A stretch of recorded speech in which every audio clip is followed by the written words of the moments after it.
रात के 12 बजे अगर ये आवाज सुनाई दे तो पीछे मुड़कर मत देखना, क्योंकि ये कहानी है एक ऐसी डॉल की जो सिर्फ खिलौना नहीं, कुछ और भी है।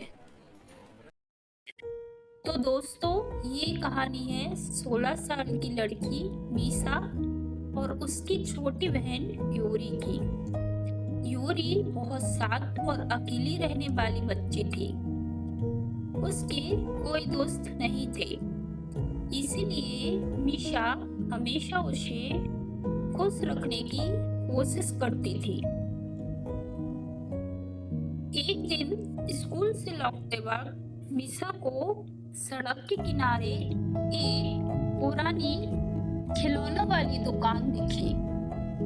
दुकान देखने में बहुत अजीब थी। मीसा को लगा कि यहाँ अच्छे खिलौने मिलते होंगे, इसलिए मीसा वहां चली गई। दुकान धूल से भरी हुई थी और अंदर कोई भी नहीं था, लेकिन एक डॉल सीधे मीसा को ही देख रही थी। ये डॉल हर किसी के लिए नहीं है। मीशा ने सोचा वो डॉल खरीद ली। घर आकर यूरी उसे देखकर बहुत खुश हुई। उसने उसका नाम रखा हाना। धीरे धीरे यूरी बदलने लगी। वो अकेली हंसती और किसी से फुसफुसाकर बातें करती।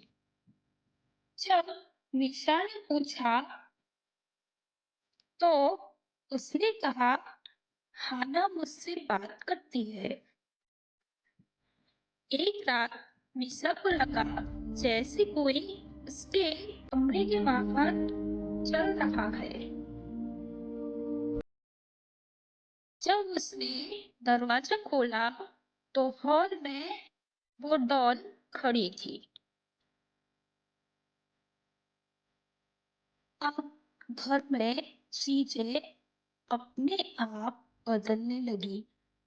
चीजें अपने आप हिलने लगी। आईने में किसी और की परछाई दिखती और यूरी अब पूरी तरह बदल चुकी थी। एक रात मीशा ने यूरी के कमरे से आवाज सुनी। वो धीरे से अंदर गई और जो उसने देखा उसकी रूह कांप गई। मीशा, अब तुम्हारी कोई जरूरत नहीं है। अचानक से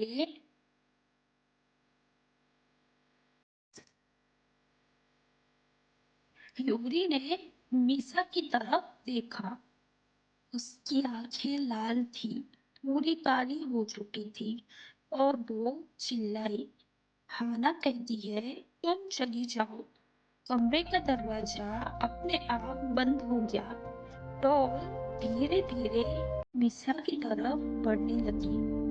मीसा डर के मारे चिल्लाई और पूरी ताकत से डॉल को दीवार पर फेंक दिया। डॉल टूट गई और उसी पल यूरी बेहोश होकर गिर गई। जब उसे होश आया, उसे कुछ भी याद नहीं था। लेकिन कुछ दिनों बाद मीशा को फिर लगा मीशा को फिर वही आवाज सुनाई दी, बहुत धीरे से, मैं अभी यही हूँ। तो क्या हना सच में खत्म हो गई थी या वो अभी भी किसी का इंतजार कर रही थी?